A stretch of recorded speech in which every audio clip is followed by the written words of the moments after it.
एक रिसर्च कहता है कि दुनिया भर में सिर्फ 3% लोग ही लीडर्स होते हैं, बाकी के 97% लोग फॉलोअर्स होते हैं। लीडर्स में एक स्पेशल स्किल होती है, जिन स्किल्स को फॉलो करके लीडर्स बने रहते हैं और बाकी लोग उनके फॉलोअर्स बने रहते हैं। तो आज की इस वीडियो में लेके आया हूं मैं आपके लिए लीडरशिप के बेहतरीन 11 टिप्स, जो कि नेपोलियन हिल की किताब थिंक एंड ग्रो रिच से लिया गया है। थिंक एंड ग्रो रिच एक ऐसी पुस्तक है जो दुनिया के सबसे बेस्ट सेलर बुक्स में से एक है। इसने न जाने हजारों लाखों लोगों को फायदा पहुंचाया है और न जाने कितने बिजनेस एक्सपर्टीज, सेल्फ एम्प्लॉयड या फिर दुनिया के एक्सपर्ट्स क्रिएट किए हैं। लीडर्स इस बुक को फॉलो करके लीडर्स की कैटेगरी में टॉप पे चले जाते हैं। तो आज का ये वीडियो आपके लिए बहुत ही शानदार होने वाला है, अंत तक जरूर देखिएगा। कहते हैं धन से बड़ा कोई धर्म नहीं है, कहते हैं कि पैसा बोलता है। तो चलिए आज कुछ अच्छा सुनते हैं। जी हाँ, इस वीडियो को शुरू करते हैं लीडरशिप के स्किल नंबर 1 से, दैट इज सेल्फ नॉलेज और स्टेबल नॉलेज। लीडर्स के बारे में नेपोलियन हिल कहते हैं कि अगर आप लीडर्स बने रहना चाहते हैं तो आपका नॉलेज स्टेबल होना चाहिए, आपकी नॉलेज हमेशा एनहांस होती रहनी चाहिए, आपको हमेशा ही सीखते रहना चाहिए, हमेशा नई तकनीक के बारे में जानने की कोशिश करें अगर आप लीडर्स बनना चाहते हैं। लीडर्स के अंदर ये ट्रेड होता है, इन दकियानूस चीजों के पीछे नहीं पड़ा होता कि मुझे तो सब कुछ आता है, मैं तो सब सीख गया हूं, मेरे आगे और कोई नहीं है। वो छोटी से छोटी बात, बड़ी से बड़ी चीज, हर चीज को सीखने में महारत हासिल करने की कोशिश करते हैं और सीख के जो महारत हासिल करता है वही लीडर्स बनता है। पॉइंट नंबर 2 कहता है सेल्फ कंट्रोल। सेल्फ कंट्रोल का मतलब होता है कि कई बार ऐसी बातें होती हैं कि आप जो कहते हैं उसमें और जो करते हैं उसमें डिफरेंस हो जाता है। हमारी कथनी और करनी में डिफरेंसेस आ जाते हैं। ये होना नहीं चाहिए। आइडियली कभी ऐसा हो ही जाता है कि आपने जो कहा था उससे चेंज करना पड़ता है, तो उसका एक सटीक रीजन होना चाहिए और वो वेल एक्सप्लेन्ड होना चाहिए ऑलरेडी सबको कि क्यों आप अपने डिसीजन को चेंज कर रहे हैं। जी हाँ, सेल्फ कंट्रोल इस बात के बारे में बताता है कि आप अपने कहे गए बातों को कितना तयशुदा तरीके से फॉलो करते हैं और अपने बिजनेस ट्रेड में, अपने सेल्फ एम्प्लॉयमेंट ट्रेड में या फिर दुनिया के किसी भी कार्य में आप इंगित हैं। अगर आप लीडर्स बनना चाहते हैं तो किस तरीके से अपनी इच्छाओं के ऊपर, आपकी भावनाओं के ऊपर, आपके दिमाग के ऊपर, आपके दिल के ऊपर आपका खुद का कंट्रोल है।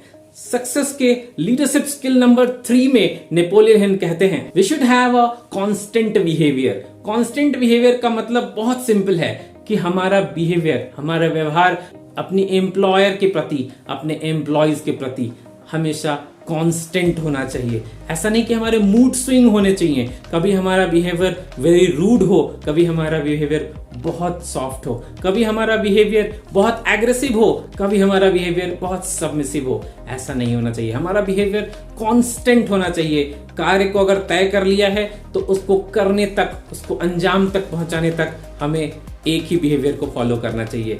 लीडरशिप स्किल्स के स्किल नंबर 4 में नेपोलियन हिल कहते हैं फॉलो योर डिसीजंस। आपने जो डिसीजन लिया है उसको फॉलो करना जरूरी है। आपने जो डिसीजन दिया है उसको फॉलो करना जरूरी है। अगर आप अपने एम्प्लॉयर या एम्प्लॉय के साथ हर दिन उठते बैठते हैं तो जाने अनजाने आप उन चीजों को जरूर फॉलो करेंगे। कई बार होता है कि हम एक सर्टेन डिसीजन अपनी टीम को दे देते हैं कि आपको ये चीजें करनी है और उसके बाद हम ना तो उनसे मीट करते हैं, ना हम उनसे मिलते हैं और हफ्तों के बाद अचानक से एक फॉलो अप मीटिंग करते हैं जिसमें पूछते हैं ये काम क्यों नहीं हुआ। और जब वो पूछते हैं तो पता चलता है कि वो काम XYZ रीजन से हुआ नहीं, क्योंकि एक्चुअली जो आपके फॉलोअर्स हैं, जो आपके टीम मेंबर्स हैं, वो आपसे पूछने नहीं आएंगे, क्योंकि कहीं ना कहीं उनको आपके प्रति एक ग्रैटिट्यूड है। वो आपसे बात करने में थोड़ा संकोच महसूस करते हैं। तो इससे इंपॉर्टेंट ये है एज अ लीडर आप अपनी टीम के साथ घुले मिले, अपनी टीम से बात करें और अपनी टीम को समझें कि आखिर आपके डिसीजन पे कितना कार्य हुआ है और उसे और आगे बढ़ाने के लिए क्या किया जाना चाहिए।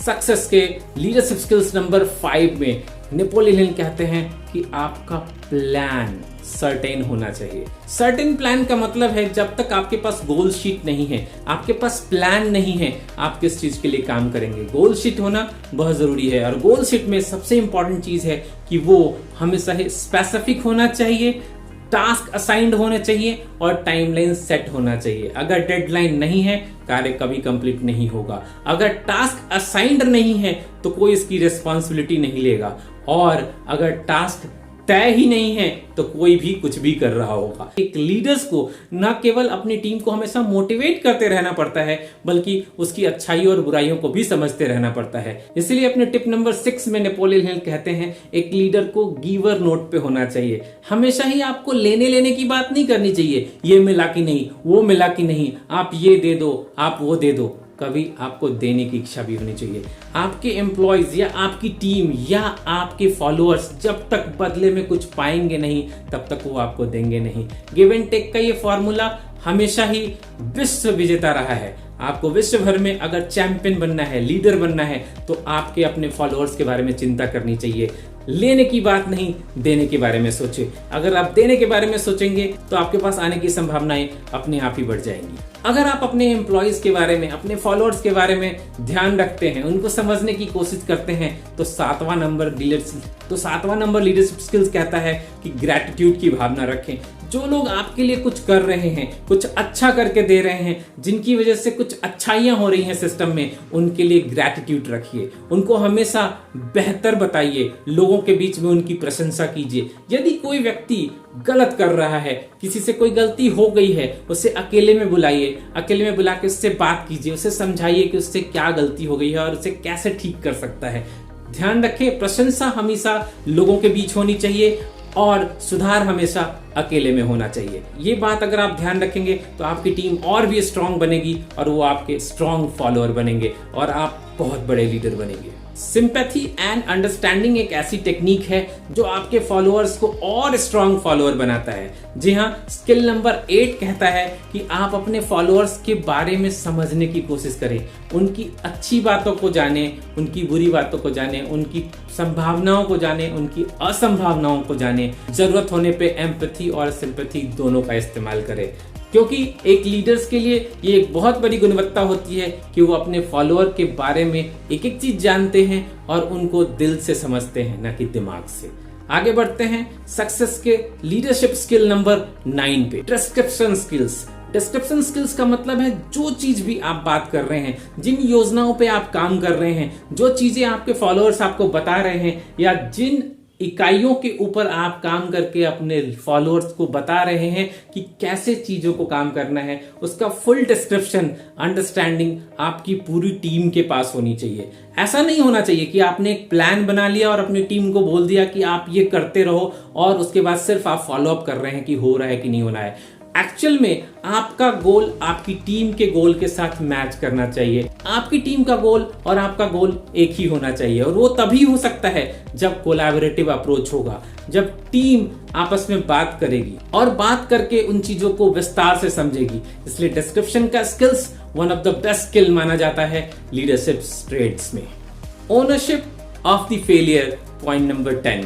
बेहतरीन बात यह है, ध्यान रखें कि कई बार जब आप कार्य करते हैं और उन चीजों में फेल हो जाते हैं तो हम किसी न किसी को ढूंढ लेते हैं कि किसकी वजह से ये गलती हुई है, किसकी वजह से ये फेलियर हुआ है। एक सच्चा लीडर, एक बड़ा लीडर वही है जो गलतियों के लिए ओनरशिप खुद लेता है, अपनी टीम को पीछे रखता है और खुद बोलता है कि इस गलती का मैं ओनरशिप लेता हूं और इसे ठीक करा के देने की जिम्मेवारी भी मेरी है।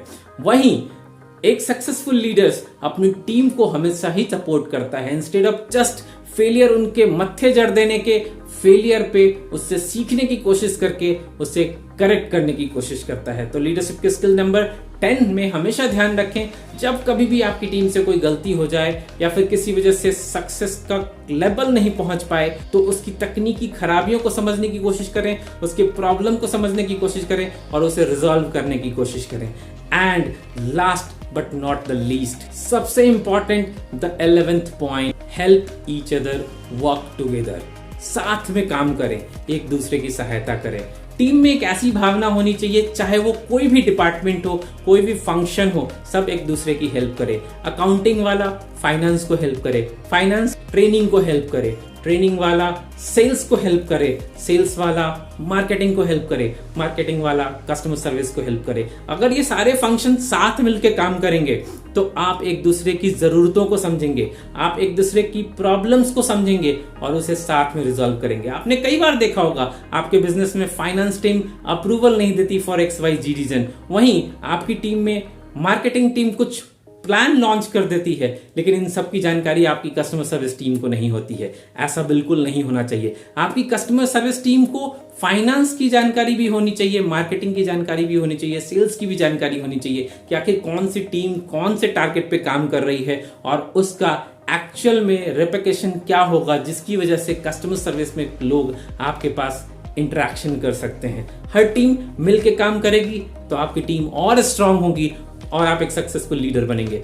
इस प्रकार हमने डिस्कस किया लीडरशिप के 11 स्किल्स जो नेपोलियन हिल ने अपने बेहतरीन किताब थिंक एंड ग्रो रिच में बताया है। उम्मीद करता हूं आपको ये वीडियो पसंद आया होगा। सब्सक्राइब जरूर कीजिएगा अगर पहली बार आए हैं मेरे चैनल पे तो, और अपने उन दोस्तों से साझा कीजिए जिन्होंने अभी तक ये किताब ना ही पढ़ी है ना ही ये वीडियो देखा है, ताकि उनको भी इसका लाभ मिले। और लाइक करना मत भूलिए, इससे मुझे प्रोत्साहन मिलता है। मिलते हैं ऐसे ही बेहतरीन वीडियो में एक बार फिर से, तब तक के लिए आपको नमस्कार, जय हिंद, वंदे मातरम।